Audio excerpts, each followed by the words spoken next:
Heyo guys, what's good, what's happening, and what's going on? And welcome to yet another episode of Commenting on Comments, where I take your comments, read them off, and then comment on them. Now, we only got, 20 items, 20 comments. This is probably the reason why bigger channels don't do this, because they have way more comments than I get, and that was a topic that came up, and we're going to probably discuss that on this episode. So let's get on to the first comment. First comment is by Duke Soft Hazard Outdoors. I hope I read that right. 9915. Who said, "You're wrong on the knives. Spring assist is fine. It's switchblades that are illegal because people would stab themselves back in the day." And actually, okay, right now, these kind of knives where you can flick them open, it's a gray area. Let me show you the rules from Canada. So I'll post the rules here. So it says, knife laws in Canada include ownership. It is legal to own and use manually open knives, including spring-assisted knives that are not prohibited weapons. However, the CBSA has banned the importation of many of these knives. That's what I was referring to. I've ordered a couple of these to use with my fishing tackle. I just like how you can just one hand flick it open. So if you're holding onto your lure and you pull your knife out, you don't need to put your lure down and then pull it open. Or this knife here is a Bass Pro Cabela's knife, and it doesn't have the flicks, so you got to like spring it open. And sometimes it's not too hard to do, but I do have some that you need two hands to open them. There is no good way to do it. That's what I like about these ones, is you can quickly open it one hand without having to free up your other hand to grab it and pull it open. But that's the thing, is they banned the importation of them. Now carrying, I didn't know about this. There's no specific length restriction on carrying knives, but it is illegal to carry a knife with intent to use it for dangerous purposes or commit a crime. Who distinguishes that? If the cop's having a bad day and he searches you and finds a knife, and he just decides the reason why you're carrying it is for self-defense or for the purpose of harming someone, how are you going to argue that? Throwing knives. So throwing knives are generally allowed for recreational use in the wilderness areas such as national parks or forest reserves, as long as they are used for their intended purpose, which is throwing at targets. Preferably not people, because that is illegal and that's not what you should be doing with it. I have some throwing knives I need to get more practice in, because man, I bounce the handle off more than the blade, but in time I should be pretty good at it. Then as far as the blade size, I always thought there was a restriction on blade size of 5 3/4, but apparently here they're saying the blade size, and I got this right off the Government of Canada's website. Blade size, there's no specific blade size restriction, but larger blades may be more difficult to identify as tools for everyday use. For example, a large fixed blade knife may be acceptable for hunting. Like I have a couple knives here that are like, I'm pretty sure if I put this one on my belt, it's just a simple knife. Could be used as a tool, could be used for cleaning fish. Be kind of rough for cleaning fish because it doesn't have a flex blade like a filleting knife. But in a pinch, you could definitely use that. And they probably wouldn't really consider it as much more than a tool.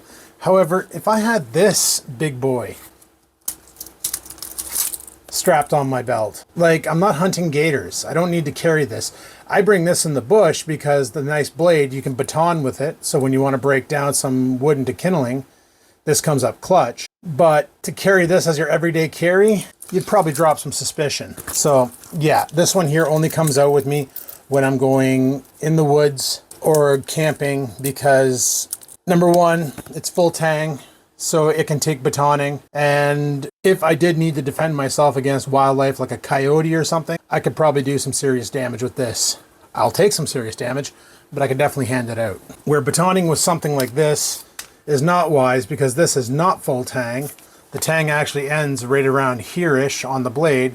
It comes into a point and then there's a pin holding it in. You baton with this, you'll break the blade. The blade will just separate from the handle and you're done. But for whittling or cutting cordage and stuff, this will come up clutch. Like I say, you could probably fillet a fish with it. Wouldn't be clean, but you could. Next up, CV Bloke says, "Never used Temu myself, not planning to either, given AliExpress sells all the same stuff. Whether it arrives, though, is a different matter." I've never used AliExpress myself. I have used similar sites in the past, like Fast Tech and Deal Extreme and such. I'm thinking what's happening here is, like, you can go on Temu and find products, and then you can go on Amazon and find those same products higher marked up. Then you go on AliExpress and you find those exact same products cheaper than Temu.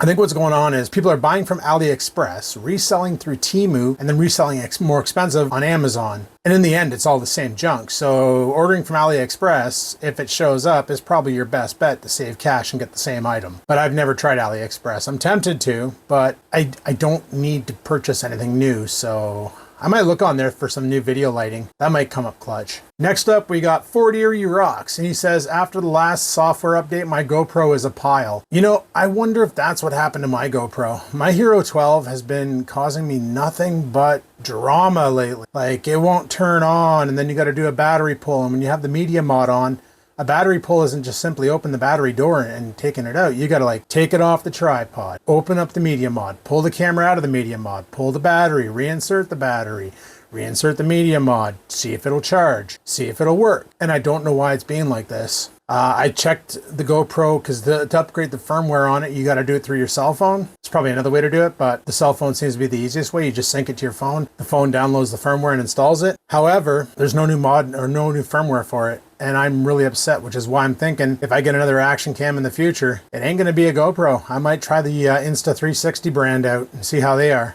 Next up, we got Justin4N6 saying, will Windows still allow activation without an account, or was that removed? Okay, basically what I did for that Windows 10 computer, that Acer F5, or I think it was an F5, to get Windows to go on without having to use a Windows account, I just didn't connect it to the internet. Because it didn't detect the internet, it skipped the entire needing a Microsoft account to go. Now, my buddy's dad, if he does have a Microsoft account, he can sign up and then download any purchases he got from the Windows Store if he used that. I doubt he did. He has the option to, if he wants to, where if your computer is connected to the internet and you reformat it with Windows 10 or Windows 11, it's going to force you to install a Microsoft account, if not create one. Keeping it off the net gives it a lot more freedom when you're doing a reinstall. Tim Kastner says, bring back Flyer Day. I'm trying to work on a format, but I'm running into nothing but complications. I'm trying to capture that old Flyer Day feeling, you know, but with the fact that nobody's printing flyers anymore, and the ones who are, like, you got to go physically to the store and collect them. They're not mailing them out anymore due to cost efficiencies. It's a pain in the ass to get flyers, and doing a digital version, I'm just having a hell of a time getting that same kind of expression from a digital version that I used to get from the old, I guess, analog version. Phoenix 21 Studios says, my 2006 MacBook had this and you could upgrade the RAM. Actually, I think my old white book, I had one of those white plastic MacBooks. It was an Intel Core 2 Duo, I believe, with, or Core Duo, no, I think it was just the Core Duo, not the Core 2 Duo. The Core Duo, and it had dual core, dual thread, 1.8 gigahertz or something like that. But I upgraded the RAM, and it only came with 4 gigs of RAM, and I ended up upgrading it to 8, and it woke the system up a lot. That was like, when I first started making this channel, that MacBook was what I edited all my videos on using iMovie, and I loved it. iMovie was great back then. Not sure what it's like now because I don't own a Macintosh and I don't plan on getting one. I prefer PC myself, and I cringe at MacBooks. I just don't like the operating system. It's not my favorite. User preference, right? Some people love Mac and will have everything Apple, iPhones, iPads, Macintosh. It's great the way the systems all integrate. iMessage will work with all 3 platforms. So like if you're texting somebody on your phone, then you're sitting in front of your computer, you're getting your texts on your computer. You don't need to reach for your phone because you can just reply on your computer. I love that integration. I wish Android had something like that with PC. They sort of do with syncing your iPhone to Windows 11, but it's still pretty buggy and doesn't work as intended. The full system integration with Apple, very nice, but I can't convert. I can't do it. Kyle74 says, or Keel74 says, I don't recommend fighting a guy with a tomahawk if you have a stick. Okay, the reason why on that video we use tomahawk versus stick, it's not proper, okay? Normally you both have a tomahawk. The reason why we're doing tomahawk versus stick is because we were limited on our tomahawks available. Like I own my own trainer. A lot of people own their own trainer, but a lot of people at that convention didn't even own a trainer. Didn't even know you can get a trainer. Didn't even know that we were doing tomahawk stuff. The instructors had a bunch of surplus that they were passing around. So that's why we had like 1 tomahawk per team. So it was tomahawk versus stick. But theoretically, when you're doing tomahawk sparring, you both have tomahawks. When you're doing tomahawks in a Wallies, you both have tomahawks. When you're doing tomahawk block check counters, you both have tomahawks. So, and when you're fighting someone tomahawk versus stick, it really changes the dynamic than when you're doing tomahawk versus tomahawk. Because when you have two tomahawks, you both have a beard on your weapon, right? This isn't my trainer, it's my real one. But like you both have the beard here. So when you're coming in to block or if you're coming in with a strike and you end up locking beards, it changes the dynamic on how you're going to take care of that situation. And it's literally whoever has the quickest reflexes wins, because the striking patterns of with a hawk versus a stick is completely different, sort of. GeoScout87 says Linux, not Line X. Linux, not Line X. Good content, but the pronunciation hurts. You know, I can never pronounce that word right. I asked my AI how to pronounce it, and she told me it was Linux. Linux. L-I-N-N-U-C-K-S. Linux. I've never been able to pronounce that, but you understand where I'm getting at with the operating system. Linux, whatever. Tomato, potato, bud. Jason St. Clair says, the worst part is video drivers. I spent most of my whole day trying to get NVIDIA drivers to work on an FX 3600M recently and finally gave up. The Debian drivers don't support anything that old, and the NVIDIA driver from their site wouldn't compile. I don't really need the functionality of the video chipset for what I do, but it would be nice to have it available and would probably be some help in ways that I'm not aware of. Well, you definitely have hardware encoding, which would definitely speed things up. What he's referring to is video drivers for Linux, whatever you want to call it. But with a lot of these legacy hardwares, like I put Linux on an old machine I had with, what the heck video card was that? A GeForce 8600 GT. It was a Core 2 Duo, 1.8 gigahertz, red Dell, Inspiron, can't remember the model number. Had the Core 2 Duo, 8 gigs of RAM, the GeForce 8600 GT, and I actually found somebody homebrewed drivers for this thing, and they worked. So there's probably a homebrew option out there for your 3600M. For me to find what I found on mine, it took a long time to find those drivers and to get them to work. So yeah, it all depends. If it was working for what you need now, don't even bother. But if you want that functionality, hunt for homebrew. Big Gamer also says, Big Gamer 4286, I should say, good video, but the way you say Linux just hurts me. Like I said before, bud, potato, tomato.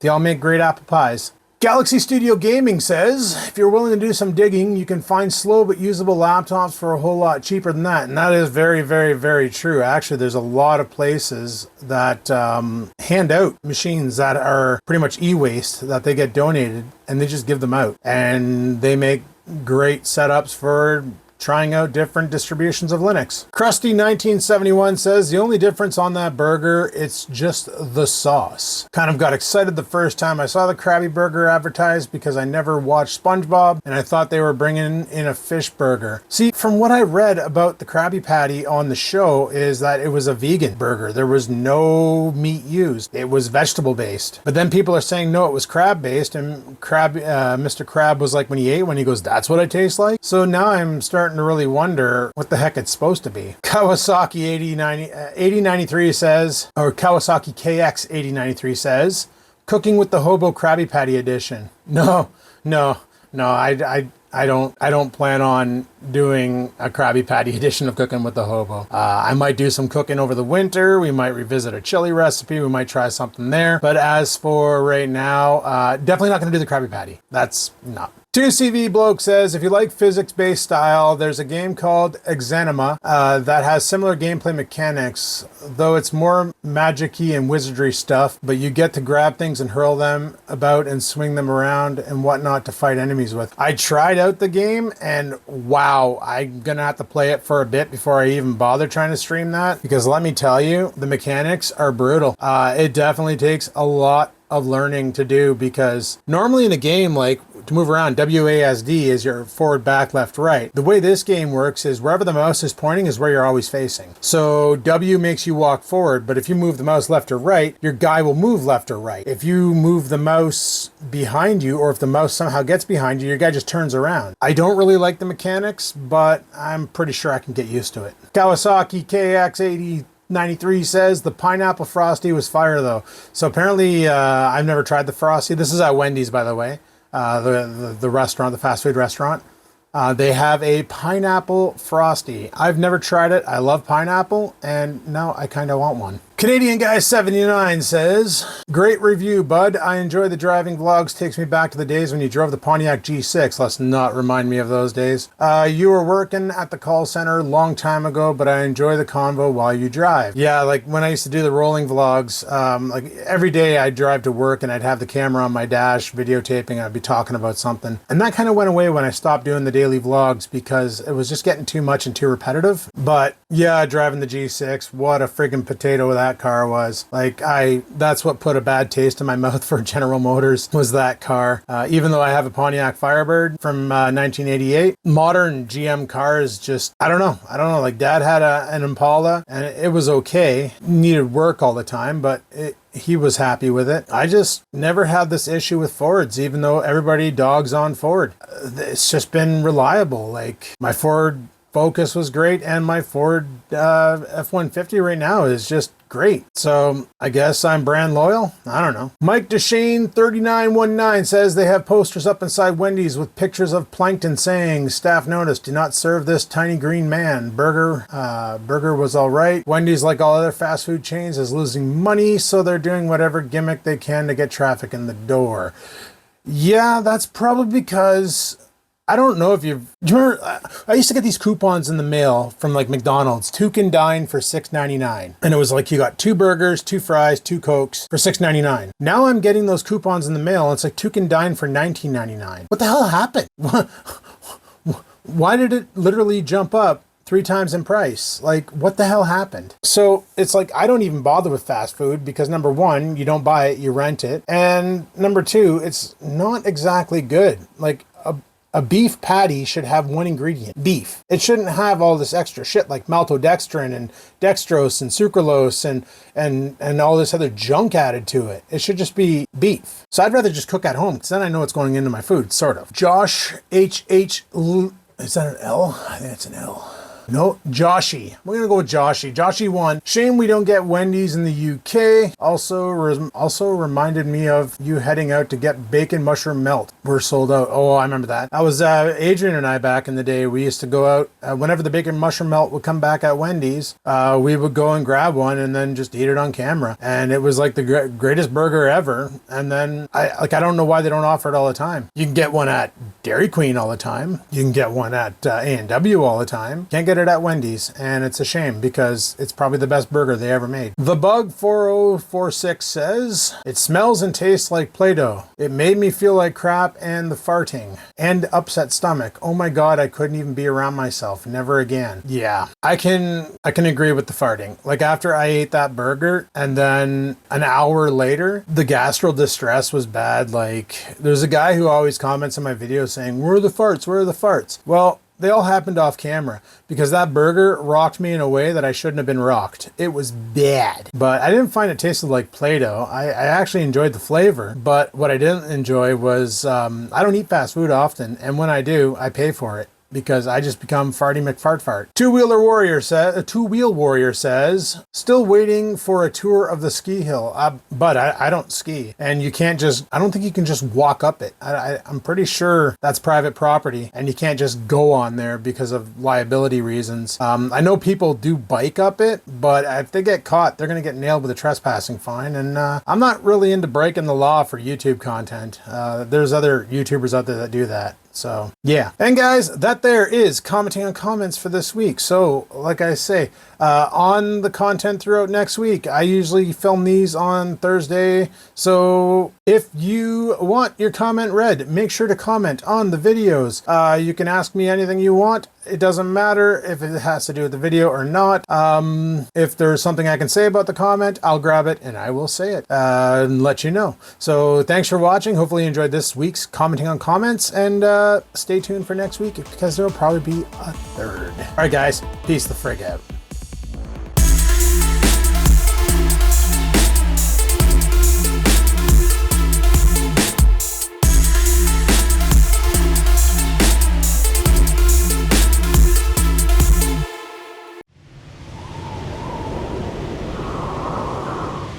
Sit, stupid, sit.